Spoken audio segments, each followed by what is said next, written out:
up. We're rolling dice. Well, now we're back up, and Do now we need to- we're do gonna we need roll to do a some short- dice. Do we need to do a short recap? I Yeah. think so. Yeah, because I don't know. I mean, when we dipped out. So who is who, and what's the plan? Yeah, I'm playing Keanu Reeves. People keep asking if I'm back. I haven't had an answer yet. That's the best way to quote this movie that I have never seen. Oh, last we heard was Keanu Reeves. Cool. Yeah. So Sarah, you're rolling 2 dice. 3. 3 dice because they're digging a big hole, and you know about holes. Yep. Ray, you're rolling 2 dice 2. because you're Bruce Willis, and this is a lot like Armageddon. Exactly. Great. We have rolled our dice. And Joe and I are each rolling 4 because we invoked each of our titles because we stayed in Belgium, and I am Waffle Liege, and we are going into the spiciest part of the planet, and Joe is Lord of the Scotch Bonnet, bearer of the Scotch bearer bonnet. of the Scotch Bonnet. So, Great. Well, Tony and Joe, how did you do? I got 4 fucking successes, assholes. Well, you see. Wait a second. That's fine. You do whatever you want to do to me. Yeah. I have 3 successes. I have 1 success, so that I'll beat out the 4.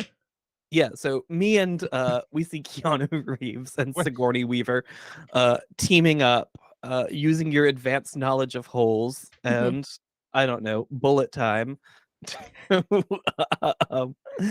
Stop this plan dead in its tracks here. Joe, how did you roll? So I rolled 2 successes and a 6. We just Excellent. need 1 more success than you. So it really all comes down right now to Ray. I only rolled 1 success. No.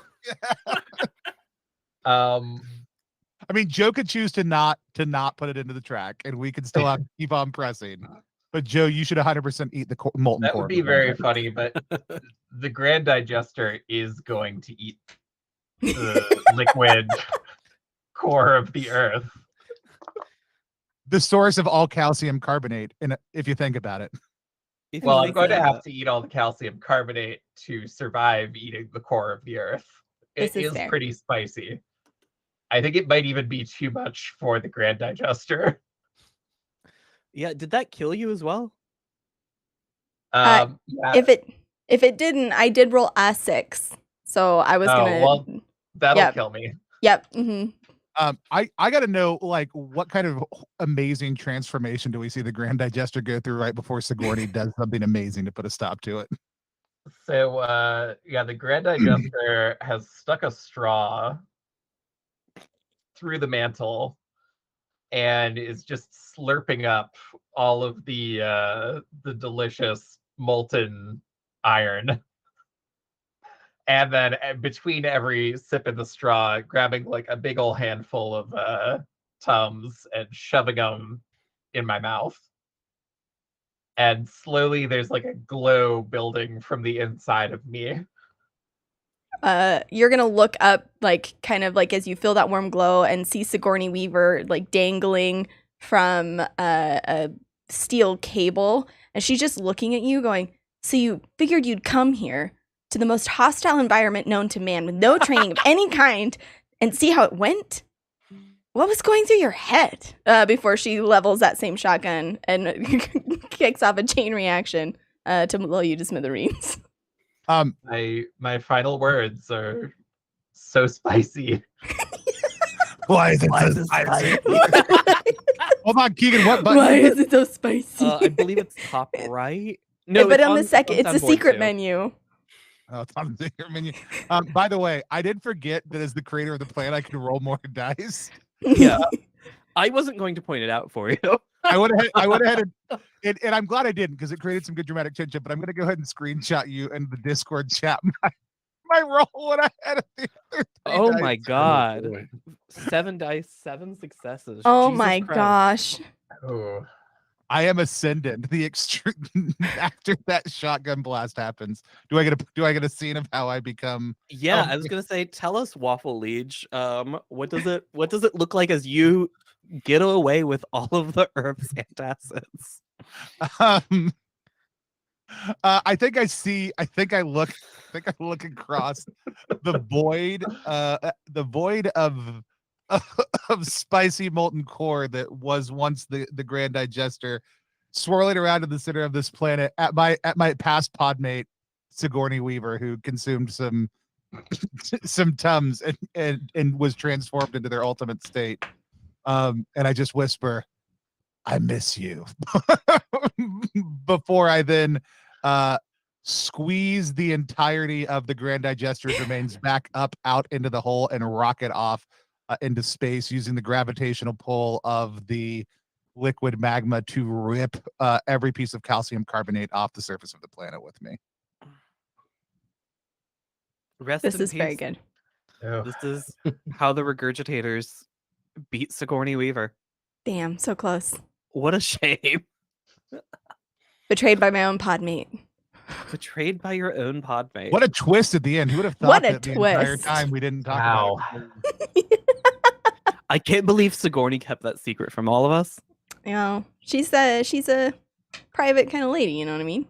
That's why Sigourney was so good at killing aliens, though, because Sigourney understood how regurgitators think, because Sigourney Regurgitator. Also, Correct. did y'all see what was the kind of prequel Ridley flick where we kind of find out about the aliens? Prometheus. Prometheus. Yeah. There's some Prometheus tones in there also too. I thought that There you was go. Ridley verse worthy. We're at the very end of the game. So can I tell you all a deep secret Yeah. that I've only mentioned to, I don't know, 100 people now? There are no rules to this game, actually. No.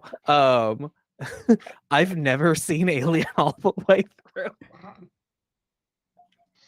This is Never watched- delightful. I've tried to watch Alien probably a dozen times, and I have fallen asleep right in the center of the movie every fucking time. It's the surest way to get to sleep for me. Keegan, That's amazing. I have also never seen Alien all the way through, but mainly because I've never sat down to attempt to watch Alien. I have seen tons Me of either. Alien, and I've caught large sections of it, but just by happenstance of sitting down and it being on, not as an intentional thing. Yeah, I've I'm- made it to about the chest buster scene every time, and I start That's feeling when it starts sleepy. getting good. That's what everyone says, and it's where I get sleepy and go to bed 100% of the You're time. like, there's something about an alien bursting. Just very out of someone's soothing. chest. Yeah.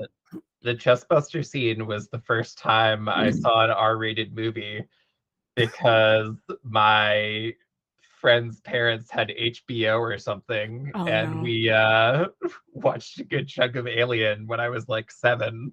Oh no.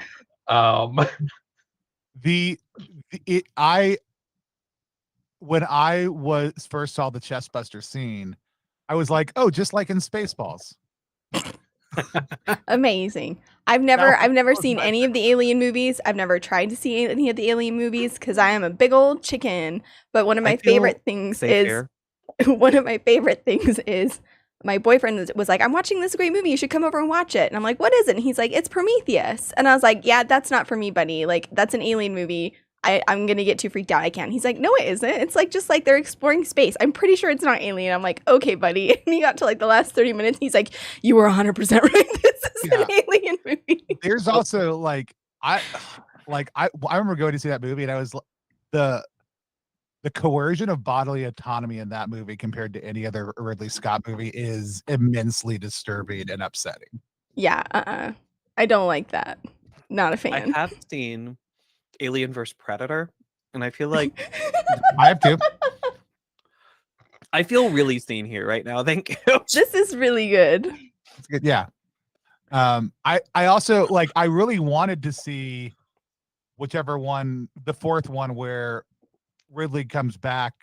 Not Ridley. Ripley comes back, and Winona Ryder was in it also too. Yeah, but Resurrection. I didn't watch that one. Resurrection.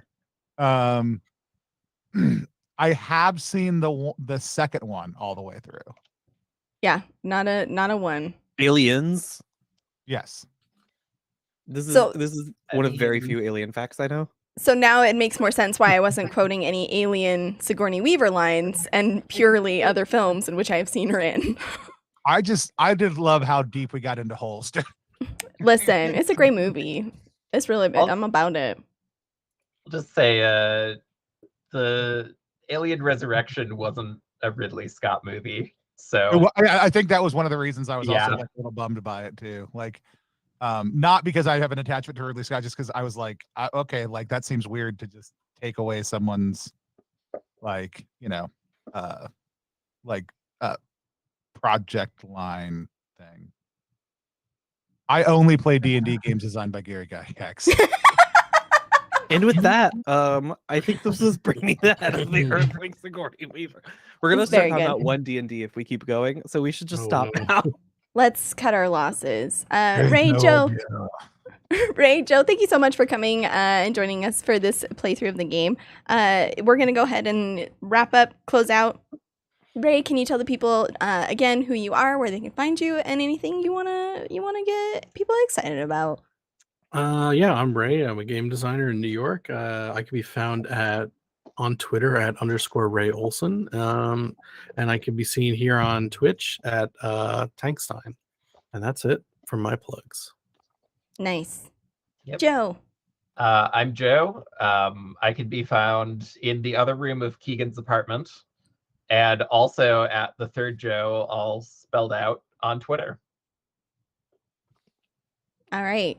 Tony, any cool +1 stuff that you want to talk about right now with your alien voice? Yes, we are going to be. So Keegan and Sarah and I last night tried to sit down and co-record some end of year stuff, like our favorite games of this last year, games we're excited about for next year that we were going to cut into a video. And then we started talking to each other about 30 minutes in, because it was 2 videos, and we were like, we'll cut them up, it'll be fine. But then we started just talking to each other so much during the middle of them that when we finished, we were like, this was a great dry run for a stream. We should just stream this next week. So next Wednesday night, tune in here on +1EXP. So to hear Keegan, Sarah, and my top 5 games we played this year. We will make weird little badges to give people, because it's fun to just slap badges on stuff like NASCAR your RPG, folks. We'll talk about some of the games we're looking forward to coming out next year. Some of those we got to play this year. Some of them we're just really hype about and have only heard about. And then kicking into next year, we will be doing a lot of Zine Month coverage. Zine Month is a time of year in February where folks produce small indie RPGs, exactly the kind that we cover. It includes events like Zine Quest or Nonstop Tabletop on a couple different crowdfunding platforms, as well as people just releasing cool projects that come in small for zine format. We have a couple different cool games that will be dropping in February also too, along with starting to promote Through the Void, You're in Space and Everything is Fucked, and Campfire Scouts, 3 games that we're really excited about releasing or funding early next year. So keep an eye out for all those things here in the basement or above ground in +1EXP and the Cult. Awesome. Keegan, anything you want to tell the people? Yeah, we have another stream tomorrow. It's me and Sarah. No! I'm waiting for the light to die. in her eyes. No! No, this is our last stream for a bit. I don't have anything else. Awesome. And with that, we're going to tell everybody that we hope that you enjoy your pizza. Okay. Goodbye now. Bye. Bye.